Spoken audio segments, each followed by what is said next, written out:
Hey guys, welcome back to 2025 Season 2, Let's Talk About It. Happy New Year! Happy New Year's, Merry Christmas, all of the happy holidays that you guys have been through on our time off. So, well, I hope everything went well. You got everything you wanted for Christmas. And New Year's, how was yours? New Year's was good. New Year's me and my brother went to a church and we just praised in the new year. So it was awesome. It was a midnight mass, I guess you could call it.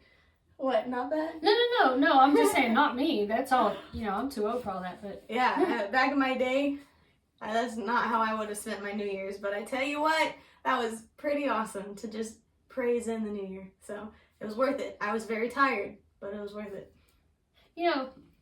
I know we're all subject already. This isn't Welcome what back. We're really going to talk about this, but since you said that, so before your New Year's, how did that look? I mean, in a condensed version, not in detail. Well, before was, I just remember fireworks. I remember a lot of fireworks. That's what we always did. Wait, I was going to say at church or at home? No. Before. We just popped fireworks all the time. But this year, obviously, we didn't pop fireworks because we were at church. But it was more, instead of the external celebrations that we were setting off as humans in the flesh, it was like internal spiritual celebrations. Oh. So it was like, instead of the fireworks that you see in the sky, we're actually creating the fireworks in the revival, like you said, within our souls. So it was pretty cool. Sorry, that was really deep for this very first season 2 episode. It was a cool comparison. Well, I got to say, as a mom, too, it saved my pocketbook. Yeah. I didn't have to spend money on them fireworks. God took care of that one for me. Yeah. So, with this whole new year, 2025, our church specifically, maybe other churches as well, our church is an Assemblies of God church. And what we do is we push pause. So while the whole world is running after their New Year's resolutions, we take 21 days of pause and we do prayer and fasting during the first start of our year so that we can put God first, not only in our day-to-day, how we're supposed to die to the flesh and carry the cross and all this stuff, but we're putting Him first in our entire year. So our church is on a 21-day fast, which I know she's ready to, what day is this? So we're recording, today's the 19th. 2 more days. Yeah. 2 more days. Yeah, because she has a caffeine addiction, so. I did. Yeah, I mean, she's going to get right back into it. But the point of it is, it's actually cool. It's a little testimony for you guys.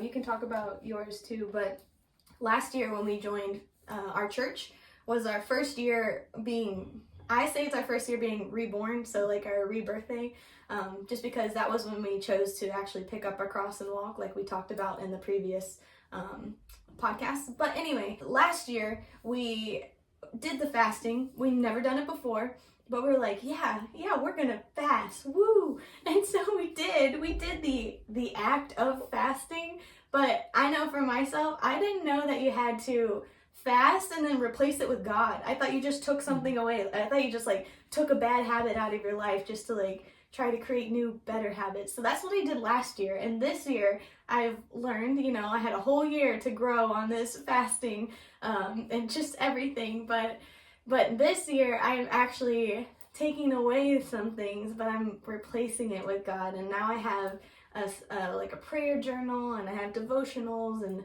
Bible time and all this stuff. So this year is, even though I'm in the same spiritual journey, I'm still growing. Even though I'm being able to pour out into others, I'm still growing. So I guess this is also a sidetrack encouragement to say that growth never stops. Growth never stops. No matter if you're in a leadership position or not, growth can always be attained. I was going to ask, how was your fasting? Well, before I jump into it, I want to make sure everybody understands what fasting is. Oh. Because that's important. You may or may not know what fasting is, but fasting is basically, in a nutshell, saying no to your flesh, saying no, denying your flesh, saying, ooh, I want that, but no, you can't have it. And what that means is you're going to depend more on God. So that's kind of what fasting is. And it can look different for so many different people. Some people you'll hear, oh, I can't eat meat. I can't eat bread. I can't, do this or that or the other.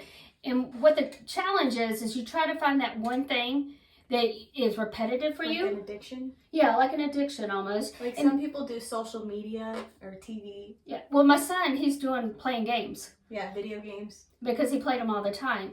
But it's not an addiction like drugs or something like that. It's an addiction that satisfies your body. Yeah. Something that, for me, coffee and soda, I mean, I just drink it. I don't even think about it when I'm drinking. I just drink it and I go make coffee, at 8 o'clock at night sometimes. So mine was caffeine, like Michaela said. But that's what fasting is. Mm-hmm. Fasting is taking something out. But I'm right there with you. It's taking away the dependency on earthly things and putting that dependency on God. And it's important, like Michaela said, you got to fill that emptiness with God. So, because if you replace a habit for a habit, and you don't want it to be a bad habit for another bad habit. That ain't what it's about. Even when you don't know, if you're not intending to replace it, if you remove something from your life, there is that gap. It will be replaced with something. So it's also good to be aware of that, because if you're trying to take something away, you need to fill it with something. So obviously, if you fill it with God, He's going to have more room to work. Right. I didn't know you were supposed to fill it with something else either. And I'm a lot older than her, and that was something that was never said to me. I always heard about fasting, and I knew I had my assumptions about it, and one of my assumptions was, okay, well, I'm doing it. I'm not drinking soda, which is what I did last year. Again, no soda, but this time I had a coffee. Mm-hmm. But I never knew. So those times, like when I got that headache, that caffeine headache that you always hear me complain. Well, she don't know. She don't drink nothing but water. But you hear me always complain. I like coffee sometimes. I like coffee. I always complain that I have a caffeine headache. I got a headache.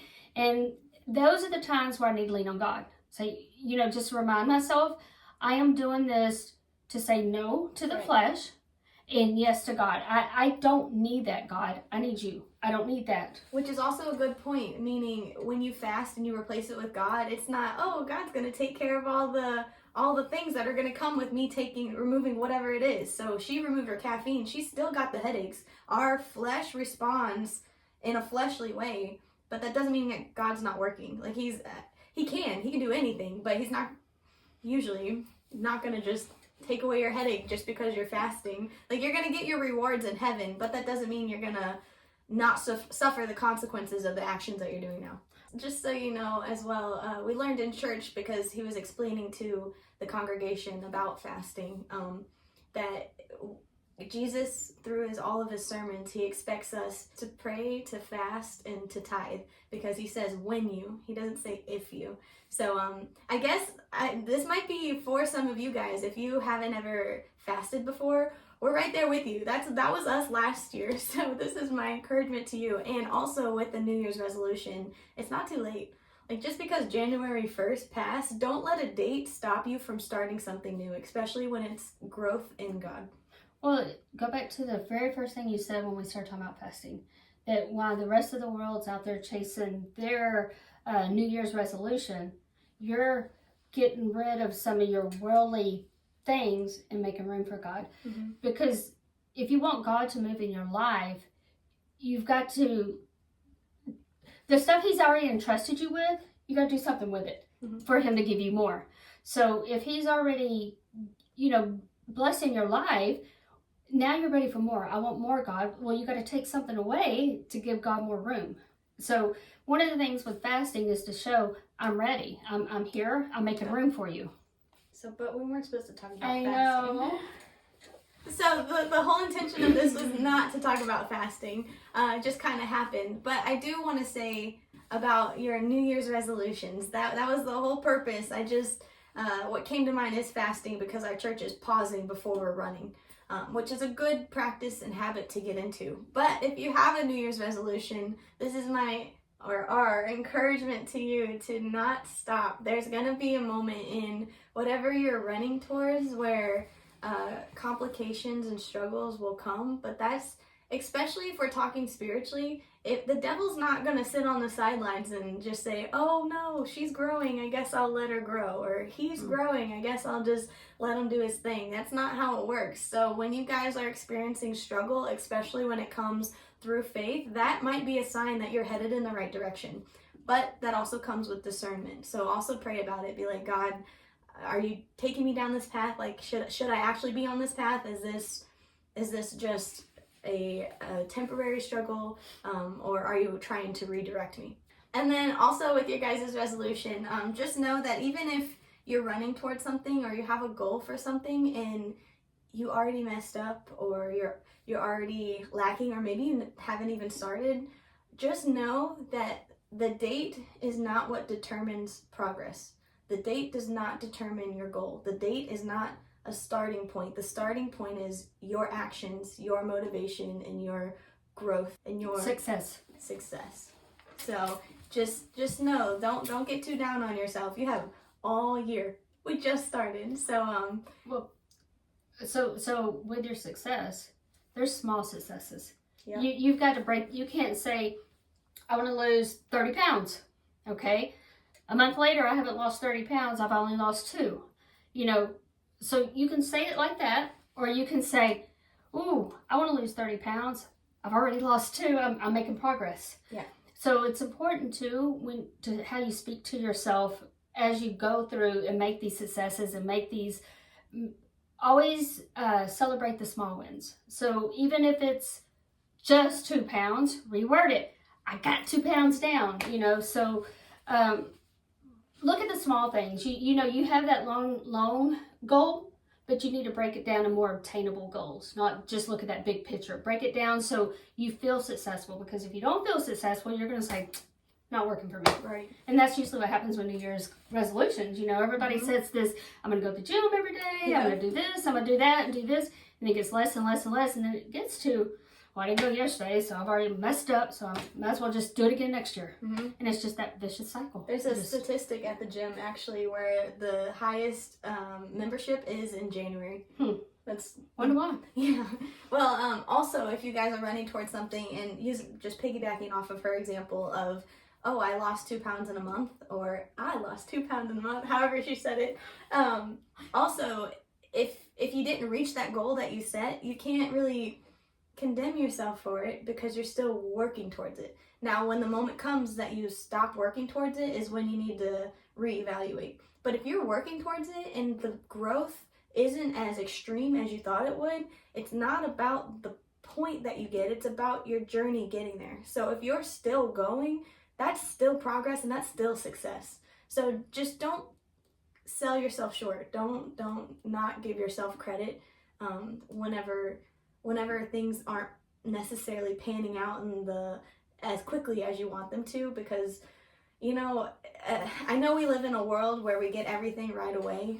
We're very hungry for that instant satisfaction, but that's not really how life works.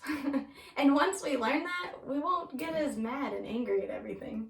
Relate that back to scripture. Moses, when he led the people, they wandered for 40 years. They got tired of waiting, and that's why they wandered for so long, is because they wasn't grateful for what they already had. They just wanted more. You've got to be grateful, and it is in scripture. God's not going to give you more if you're not doing good with what he's already got you. It's like the story where he gave the 3 servants money. I think it was 10 and then 5 and then 1, and the 10 doubled it, the 5 doubled it, and the 1 hid it because he was too scared of the master or whatever. And I'll put the scripture up there because I'm probably not saying it exactly. And when the master came back, he saw the success of the first one, and he was like, great, here's this I'm going to give you because you were so successful with that. I'm giving you more because you multiplied. Right, and he said the same thing with the second one, here you go. But the third one he rebuked. He took his money and gave it to the first one because he was scared to make that move. And he didn't necessarily lose the money, he was too scared to move. Yeah. He was too scared to take the action. So that's also a comparison to right now, is even if you're not doing anything wrong, if you're not progressing, then pray about it. Pray what you can do, how you can start doing something, because you can always do something in your life. Yeah, it don't have to be nothing like lose 30 pounds. Yeah, no, it could. As you can tell, my New Year's resolution already. It could be something as simple as I want to do a daily devotional. One scripture, one little blurb. I want to do that, you know? And that will take, 5 minutes out of your day, out of your morning or your night. Just try something simple. Oh, better yet, try to do it with the family. Yeah. So if you got kiddos, no matter the ages, a husband, whatever your family dynamics is, say, hey, let's have 5 minutes of family time. Come on in. Even better. Try to go to church. If you're not in church reoccurringly, you got to get plugged into that source. And it's the new year. Everyone's running after their resolutions. Why not go to church? Everyone else wants to get a better job, get a promotion, go to the gym. But go to church. Oh, that's going to be the New Year's resolution. Yeah. Church. Not just on Easter and Christmas either. Yeah. Church. Yeah. That's a good source for us. Good community, good fellowship. Yep. All right, guys. I think that's our wrap for the first episode of season 2. You got anything? Nope. All right. So on that note, we will see you in the next podcast. Bye, guys. That's okay. Am I saying it with you? Yeah, that's good. Okay, do one more. Let's talk about it.